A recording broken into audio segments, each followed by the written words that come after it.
I'm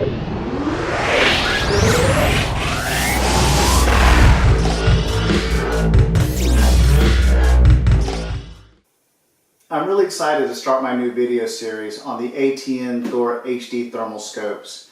I'm going to create several videos that will take you through the basics of unboxing the Thor HD, what comes in the box, what kind of batteries you need to use, what kind of SD cards you need to use, and some of the basic features, all the way to videos over the more advanced settings and features like using recoil activated video, using the profiles, creating multiple profiles for your sight, how to mount the sight successfully and properly to your rifles. There's so many great features. I'll have several videos to watch. Hopefully you'll really learn a lot and answer most of the questions you may have. So in this video we're just covering what comes in the box and some of the basic setup features. For this demonstration I'm using an ATN Thor HD 384 2x8. ATN makes 8 models of the Thor HD series. They range from the 384 1.25 by 5 all the way up to their big one, their 640 5 by 50 magnification.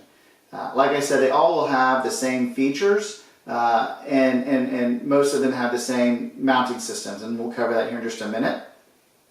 But let's go ahead and jump right in. So inside the box you will have, right off the top, is just a handful of literature to get you started. There's the ATN Thor HD Quick Start Guide. Definitely read this, it'll take just a few minutes. It covers some of the basic features. I will do videos on each one of these features and you'll be able to see them more in depth on the how-to. Next there's a card that says what to do if you're experiencing issues. ATN has excellent customer service. I highly recommend if you have a problem you give them a call. They're very responsive, they provide great information and very friendly. If you just have some how-to questions though, ATN has a Facebook site called ATN Owners Forum. It's the ATN Smart HD Owners Group. I'm a member of that group. They've got a lot of awesome folks on there from the ATN staff, the ATN Pro staff, and thousands of users who've joined this group to ask questions, answer questions, and share their tips and tricks. So highly recommend, if you haven't purchased the site yet but you're thinking of it, join the group. Lots of good information there. If you have your site, I would recommend joining it just to learn more about it and even sharing your own stories, videos, and photos. Next, they'll have a card that covers how to update your firmware. I know that sounds kind of like something most of us don't do when we talk about firmware updates on our computers and stuff. We buy them, we never touch it. ATN firmware update is really a software update. Very important and critical that you do this, and there's several reasons why. ATN uses these firmware updates to release great new features, and as well as updating the existing features and tweaking them to perform better. But always there's something new and unique when they release one that you'll really, I think, enjoy. So I will do several videos over how to do things like this firmware update. It takes 4 or 5 minutes. We'll cover that here shortly. A couple other flyers. They have an ad for their ATN Power Kit. You know, it is a computer. I think people forget that they think of it just being an optic. It's a combination of a computer and an optic. And much like combining a phone and a computer for a smartphone, battery consumption can be sometimes high. With regular alkaline batteries, you're going to get 2 hours, 4 hours max of use. I would always go with a lithium ion battery. That's going to bump you up to like a 6, 7, 8 hour use on those lithium ions. But the Power Pack pushes you all the way to up to 22 hours of runtime. It's a 20,000 milliamp USB battery backpack. Comes with a stock sleeve to mount it in, and as well as the USB cable, a high quality cable to ensure you get good clean power. It's coiled and has a 90-degree angle so that you're not as likely to knock that cord free. And probably my favorite feature of this whole pack is the rubber cap that covers the accessory port on the ATN site when you have that USB cable connected. And I'll go into that here in just a minute. Last, you will find an insert on how to nuke your ATN Thor. And that might sound kind of scary. All that means is refreshing the thermal sensor to the ambient environment. So if I set my sight up in the house right here and it's 72 degrees, and I get it all going, and then I go outside and turn it on, it may not be as clear as I was hoping because the temperature is so drastically different. I think it's 95 degrees out right now. So all I would have to do to refresh that and get my clear picture back is to nuke it. Very quick, very simple. I'm going to do a short video on that. It takes about 3 to 5 seconds. It doesn't require any kind of reboot. It just refreshes the CMOS sensor and clears up your picture. All right, now we've talked about the things that aren't the sight. Let's talk about what we get with the sight. So ATN provides a nice padded case. It's good thick padding in it. It's got a couple of pockets. It's oversized to allow plenty of room for accessories like extra batteries or your ATN power kit, or if you had something like your ATN laser rangefinder, it would all fit in here nicely. The scope itself is right here. This one again is the ATN 2x8 384 with a 25mm objective. Their biggest one, I believe, has up to a 50 or 100mm objective. The more zoom capability, the bigger the objective to allow more heat in. We'll cover all of that though in future videos. It does have, they do send you a set of lithium-ion batteries to start with. Again, highly recommend that you use a lithium-ion battery. If you like a lithium-ion rechargeable, there's several manufacturers out. I personally use the Kentley 3000 milliwatt. It gets you about 12,000 milliwatts total. I find that I can run about 8 hours on a charge. Takes about 4 hours, 5 hours to charge them back up at the most. Really have enjoyed those batteries, but I always keep extra sets of the lithium on hand because you never know when you're going to hunt late. Couple of things on the site, just right off the bat. There are 2 focus rings. There's the focus ring for your eyepiece. This focuses your eye to the screen inside the scope. So your crosshairs are crisp, the wording is crisp. I like to adjust this focus with my lens cap on so I have a black background so that I really can focus and just get that good and clear. Starting with a clear picture like that will reduce eye strain and make the overall sight more enjoyable to use, just like a normal glass rifle scope. Next, you have your front objective, and this objective has a focus ring, just like a camera focus ring, to bring in that picture just to make it a little more crisp and a little more clear. At the end, we have our lens cap. This lens cap, I would definitely keep it. Make sure you don't lose it. First off, it's going to protect the glass from fingerprints, scratches, and smudges. It's also very useful in that nuking process because when you nuke it, you need to have a black surface. Some people say you can use your hand. The problem with using your hand is always going to have grease and dust on my palm, even if I just washed it. It's just human body is producing moisture and oils. So you can use your hand, but I recommend keeping that lens cap handy.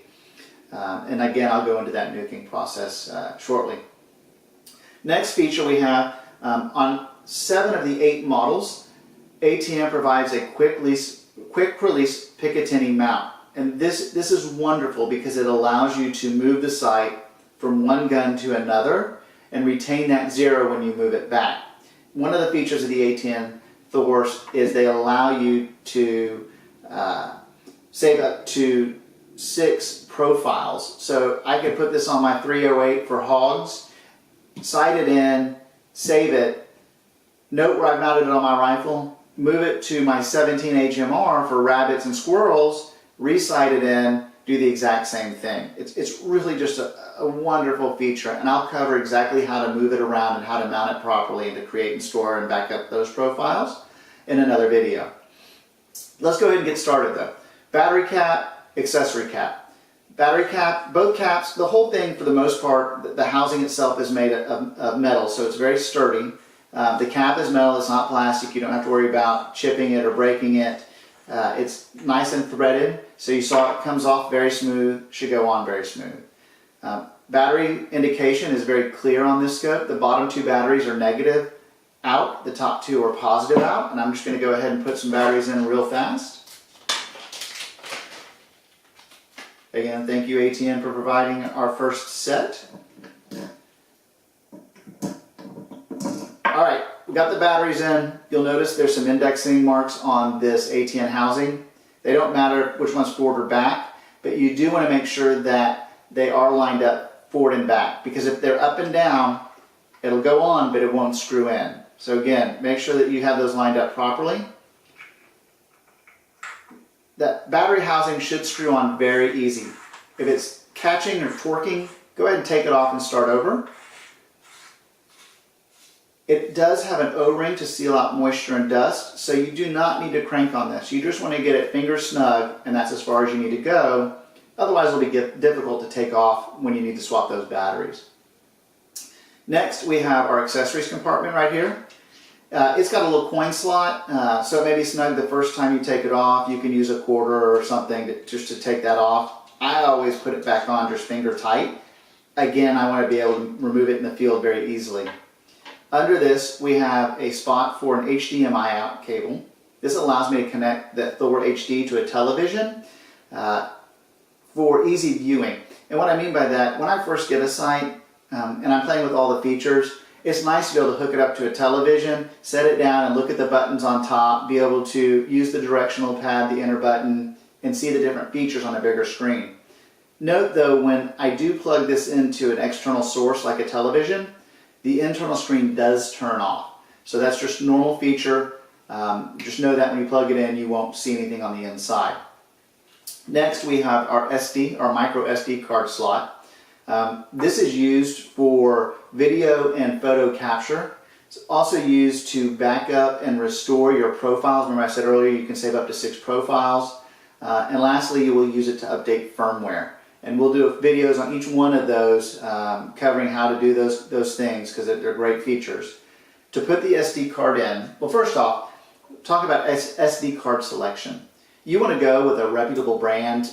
There's several out there, Panasonic, Lexair, Corsair. There's so many different brands out there. Just make sure it's a reputable brand, something you would get at a Target or a Walmart or a Best Buy, something like that, or one of your sites. If you bought the site, your X site online, probably the vendor's going to have, or the retailer's going to have some good quality SD cards. This is a 32 gig. I believe the unit will take up to a 64 gig card. Just happen to have this brand new Lexair on hand, so went ahead with it.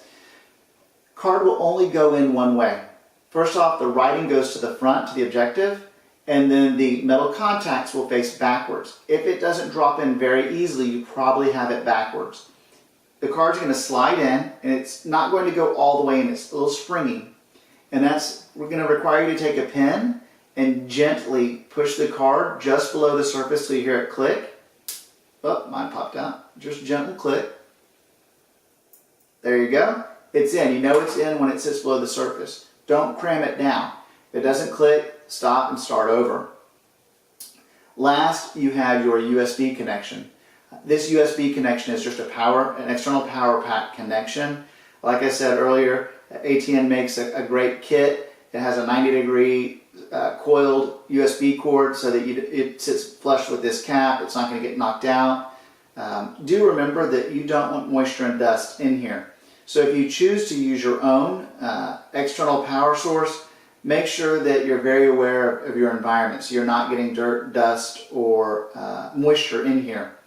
Always put the cap on when you're done. Again, the cap has an O-ring, so there's no reason to over tighten it. You can do it finger tight. Maybe use your fingernail to get a little more snug. That's all you need to do right there. So that's really the basics of the ATN Thor HD. We'll be covering some of the great features in future videos. Thank you.